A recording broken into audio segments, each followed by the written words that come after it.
नमस्कार आपनालोक सकलोके पुनर्बार स्वागतम नास्माई मजिद बंधुসকল बलकता सामक आज 9टा गुरुत्वपूर्ण खबर।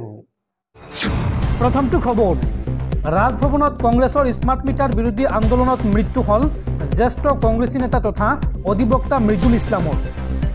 মৃদুল ইছলামক দুৰ্নীতি বিৰোধী আন্দোলনৰ প্ৰথম গৰাকী শহীদ ঘোষণা অসম প্ৰদেশ কংগ্ৰেছ কমিটিৰ। স্মাৰ্ট মিটাৰ বিৰোধী আন্দোলনত প্ৰাণ গল মৃদুল ইছলামৰ। মোদী আদানিৰ দুৰ্নীতিৰ বিৰুদ্ধে যুঁজ দি শহীদ হল মৃদুল ইছলাম। মৃদুল ইছলামক দুৰ্নীতি বিৰোধী আন্দোলনৰ প্ৰথম গৰাকী শহীদ ঘোষণা অসম প্ৰদেশ কংগ্ৰেছ কমিটিৰ। মৃদুল ইছলামৰ বাবে গোটেই অসমত অৰ্ধনমিত হৈ থাকিব কংগ্ৰেছৰ পতাকা। আৰু আজি লোকসভাত এই সন্দৰ্ভত অসমৰ 3 গৰাকী সাংসদে সাব্যস্ত কৰিব প্ৰতিবাদ।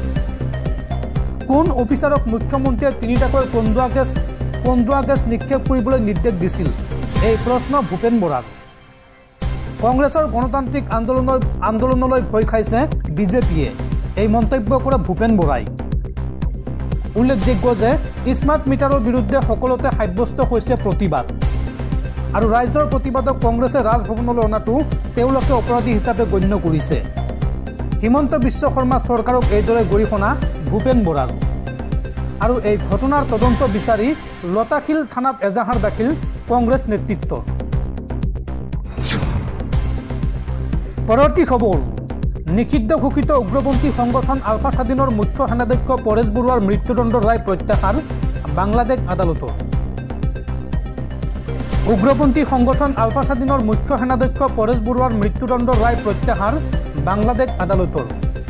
2004 চনত বাংলাদেশত বৃহৎ অস্ত্ৰ শস্ত্ৰৰ ভাণ্ডাৰ উদ্ধাৰ হৈছিল আৰু এই গোচৰত মৃত্যুদণ্ডৰ ৰায় প্ৰত্যাহাৰ কৰিছে পৰেশ বৰুৱাৰ। লগতে বাংলাদেশৰ প্ৰাক্তন মন্ত্ৰীসহ 6 গৰাকী লোকক নিৰ্দোষী ঘোষণা বাংলাদেশ আদালতৰ।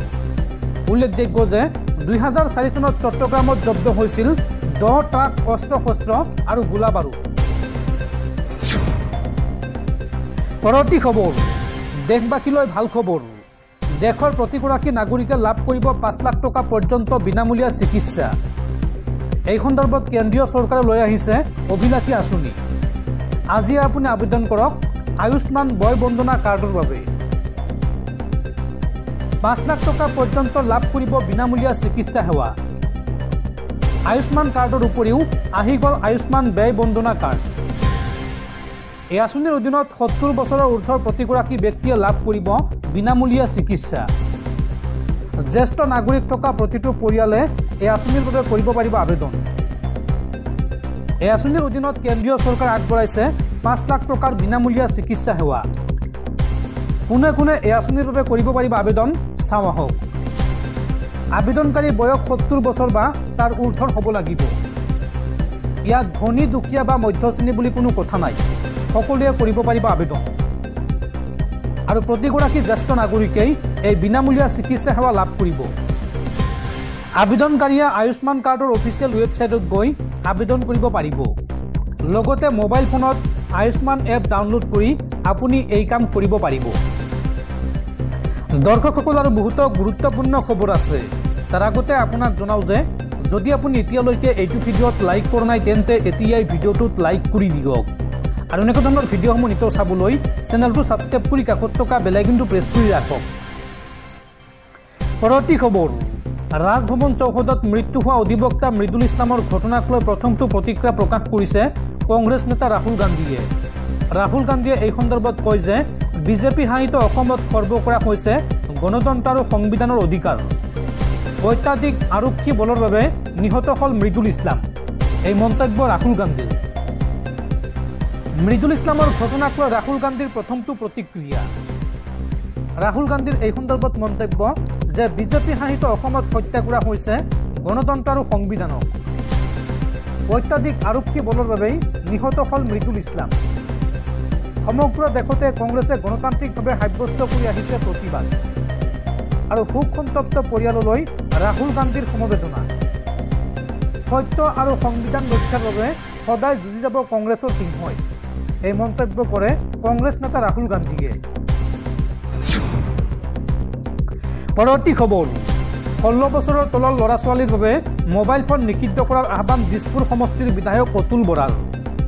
অষ্ট্ৰেলিয়াৰ দৰে ভাৰততো বলবৎ হ'ব লাগে এই নিয়ম। আৰু এই সন্দৰ্ভত দেশৰ প্ৰধানমন্ত্ৰীলৈ চিঠি লিখি এই আহ্বান জনালে বিধায়ক অতুল বৰাই। পৰৱৰ্তী খবৰ, ৰাজভৱন চৌহদত প্ৰতিবাদ কৰিবলৈ যোৱা অধিবক্তা তথা জ্যেষ্ঠ কংগ্ৰেছী নেতা মৃদুল ইছলামৰ কেনেকৈ মৃত্যু হ'ল। মৃত্যুৰ পূৰ্বে মৃদুল ইছলামে বেৰিকেডত উঠি প্ৰতিবাদ কৰাৰ এক্সক্লুচিভ দৃশ্য এই মুহূৰ্তত পোহৰলৈ আহিছে। মৃদুল ইছলামৰ মৃত্যুৰ পিছতে ৰাজ্যজুৰি সৃষ্টি হৈছে তীব্ৰ প্ৰতিক্ৰিয়াৰ। আৰু এই সন্দৰ্ভত ডিজিপি জিপি সিঙৰ পদত্যাগৰ দাবী বিধায়ক অখিল গগৈৰ। ৰাজভৱন চলোৱা কাৰ্যসূচীত কিদৰে সৰব হৈছিল মৃদুল ইছলাম। মৃত্যুৰ পূৰ্বে মৃদুল ইছলামে বেৰিকেডত উঠি প্ৰতিবাদ কৰাৰ এক্সক্লুচিভ দৃশ্য এই মুহূৰ্তত পোহৰলৈ আহিছে। কন্দুৱা গেছ প্ৰয়োগৰ পিছতে অসুস্থ হৈছিল মৃদুল ইছলাম।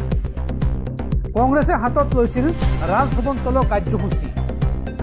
আৰু কংগ্ৰেছৰ এই প্ৰতিবাদত উত্তাল হৈছিল ৰাজভৱনৰ চৌহদ। স্মাৰ্ট মিটাৰ, আদানী কাণ্ড, এক দেশ এক নিৰ্বাচনক লৈ কৰিছিল প্ৰতিবাদ। আৰু এই প্ৰতিবাদ ৰোধ কৰিবলৈ আৰক্ষীয়ে প্ৰয়োগ কৰিছিল কন্দুৱা গেছ। কন্দুৱা গেছ প্ৰয়োগৰ পিছতেই অসুস্থ হৈছিল বাতৰি সংগ্ৰহ কৰিবলৈ যোৱা সাংবাদিকো। আৰু মৃদুল ইছলামৰ মৃত্যুৰ পিছতেই ৰাজ্যজুৰি সৃষ্টি হৈছে তীব্ৰ প্ৰতিক্ৰিয়াৰ। আৰু এই ঘটনা সন্দৰ্ভত ডিজিপি জিপি সিঙৰ পদত্যাগৰ দাবী উত্থাপন কৰিছে বিধায়ক অখিল গগৈয়ে। লগতে ৰাজহুৱাকৈ ক্ষমা খুজিব লাগে মুখ্যমন্ত্ৰী হিমন্ত বিশ্ব শৰ্মাই, এই দাবী উত্থাপন কৰিছে অখিল গগৈয়ে। বিজেপিৰ বিৰুদ্ধে গ্ৰহণ কৰিব লাগে শাস্তিমূলক ব্যৱস্থা, এই ঘটনাক লৈ এই মন্তব্য কৰিছে বিধায়ক অখিল গগৈয়ে। পৰৱৰ্তী খবৰ, অসমৰ পিছত এইবাৰ উত্তৰ প্ৰদেশতো প্ৰতিবাদৰ সময়ত মৃত্যু হৈছে এগৰাকী কংগ্ৰেছ কৰ্মীৰ। উত্তৰ প্ৰদেশ কংগ্ৰেছ কমিটিৰ বিধানসভা ঘেৰাও কাৰ্যসূচীত অথন্তৰ। উত্তৰ প্ৰদেশৰ কংগ্ৰেছৰ অধ্যক্ষ অজয় ৰায়ক আটক কৰিছে আৰক্ষীয়ে। আৰু উত্তৰ প্ৰদেশত কংগ্ৰেছৰ প্ৰতিবাদী কাৰ্যসূচীত মৃত্যু হৈছে এগৰাকী কংগ্ৰেছ কৰ্মীৰ। পৰৱৰ্তী খবৰ, 2008 চনৰ ধাৰাবাহিক বোমা বিস্ফোৰণৰ মূল অভিযুক্ত ৰঞ্জন দৈমাৰীৰ জামিন আবেদন নাকচ দেশৰ উচ্চতম ন্যায়ালয়ৰ। 2008 চনত অসমত সংঘটিত ধাৰাবাহিক বোমা বিস্ফোৰণৰ প্ৰধান অভিযুক্ত নেশ্যনেল ডেমক্ৰেটিক ফ্ৰণ্ট অৱ বড়োলেণ্ডৰ মুৰব্বী ৰঞ্জন দৈমাৰীৰ জামিন আবেদন নাকচ কৰিলে উচ্চতম ন্যায়ালয়ে। খবৰ অনুসৰি বিশেষ আদালতে যাৱজ্জীৱন কাৰাদণ্ডৰ শাস্তি প্ৰদান কৰা দৈমাৰীয়ে জামিন বিচাৰিছিল যদিও গোচৰৰ বৰ্তমানৰ অৱস্থাৰ প্ৰতি লক্ষ্য ৰাখি সেয়া সম্ভৱ নহয় বুলি উল্লেখ কৰি আদালতে জামিন নাকচ কৰাৰ ৰায় দিয়ে। শীৰ্ষ আদালতে লগতে স্পষ্ট কৰি দিয়ে যে মূল গোচৰৰ শুনানি 2025 চনৰ শেষৰ ফালে অনুষ্ঠিত হ'ব। 2008 চনৰ 30 অক্টোবৰত অসমত সংঘটিত ধাৰাবাহিক বোমা বিস্ফোৰণত জড়িত থকাৰ বাবে ৰঞ্জন দৈমাৰীক দোষী সাব্যস্ত কৰা হৈছিল। উল্লেখযোগ্য যে 2008 চনৰ অক্টোবৰ মাহত অসমত সংঘটিত হোৱা ধাৰাবাহিক বোমা বিস্ফোৰণত ৰঞ্জন দৈমাৰী আৰু আন 9জন অভিযুক্তক যাৱজ্জীৱন কাৰাদণ্ডৰ শাস্তি প্ৰদান কৰিছিল বিশেষ আদালতে। ধাৰাবাহিক বিস্ফোৰণৰ গোচৰৰ প্ৰধান অভিযুক্ত আছিল এইগৰাকী ৰঞ্জন দৈমাৰী। পৰৱৰ্তী খবৰ, শিৱসাগৰত কেন্দ্ৰীয় গৃহমন্ত্ৰী অমিত শ্বাহৰ বিৰুদ্ধে এজাহাৰ দাখিল অনুসূচিত জাতি ছাত্ৰ সন্থাৰ। ভীমৰাও আম্বেদকাৰৰ বিৰুদ্ধে কৰা আপত্তিজনক মন্তব্যৰ বাবে এজাহাৰ দাখিল কৰিছে অনুসূচিত জাতি ছাত্ৰ সন্থাই। পৰৱৰ্তী খবৰ, কেন্দ্ৰীয় ৰেল মন্ত্ৰালয়ৰ গুৰুত্বপূৰ্ণ ঘোষণা, শৰাইঘাটত ব্ৰহ্মপুত্ৰৰ ওপৰত হ'ব আন এখন দলং। ৰেল আৰু গাড়ীৰ যাতায়াতৰ সুবিধা থাকিব এই নতুন দলংখনত। আৰু ইতিমধ্যে 1473.77 কোটি টকাৰ অনুমোদন দিয়া হৈছে এই দলংখনৰ বাবে। সাংসদ ফণীভূষণ চৌধুৰীৰ এক প্ৰশ্নৰ উত্তৰত এই তথ্য দাখিল ৰেল মন্ত্ৰালয়ৰ। পৰৱৰ্তী খবৰ, এটিএম ব্যৱহাৰকাৰীলৈ জৰুৰী খবৰ, সলনি হ'ল এটিএমৰ পৰা টকা তোলাৰ নিয়ম। ভাৰতীয় ৰিজাৰ্ভ বেংকে এই সন্দৰ্ভত জাৰি কৰিলে নতুন নিৰ্দেশনা। দেশত আৰ্থিক জালিয়াতি দিনক দিনে বাঢ়িব ধৰিছে। গ্ৰাহকৰ হাতৰ পৰা ধন কাঢ়ি নিয়াৰ ঘটনা প্ৰায়ে সংঘটিত হৈছে। ইফালে সম্প্ৰতি কিছু এটিএম মেচিন কাৰসাজি কৰি জালিয়াতিৰ ঘটনা সন্মুখলৈ আহিছে। আৰু এই পৰিস্থিতিত এটিএমৰ পৰা টকা তোলা সন্দৰ্ভত কিছু নতুন নিয়ম আৰম্ভ কৰিছে ৰিজাৰ্ভ বেংক অৱ ইণ্ডিয়া বা RBIয়ে। ইয়াৰ সৈতে RBIৰ তৰফৰ পৰা জনোৱা হৈছে যে গ্ৰাহকৰ নিৰাপত্তাৰ কথা মূৰত ৰাখি এই সমস্ত পৰিৱৰ্তন অনা হৈছে। RBIয়ে কি পৰিৱৰ্তন আনিছে চাওঁ আহক। সম্প্ৰতি এটিএমৰ পৰা কেছ উইথড্ৰল বা টকা তোলাৰ নিয়মৰ পৰিৱৰ্তন সংক্ৰান্তীয় বিষয়ত এক নিৰ্দেশনা জাৰি কৰিছে RBIয়ে। 2018 চনৰ প্ৰাথমিক পৰিৱৰ্তনৰ পাছত চলিত বছৰ অৰ্থাৎ 2024 চনৰ ডিচেম্বৰ মাহত এই নিয়ম সংক্ৰান্তীয় বিষয়ত সৰু সৰু পৰিৱৰ্তন অনা হৈছে। গ্ৰাহকৰ নিৰাপত্তা ৰক্ষা কৰা আৰু এটিএম জালিয়াতিৰ ঘটনা প্ৰতিৰোধ কৰাৰ উদ্দেশ্যে মূলত অনা হৈছে এই সৰু পৰিৱৰ্তন। RBIয়ে কি নতুন ফিচাৰ বা কি নতুন নিয়ম লৈ আহিছে চাওঁ আহক।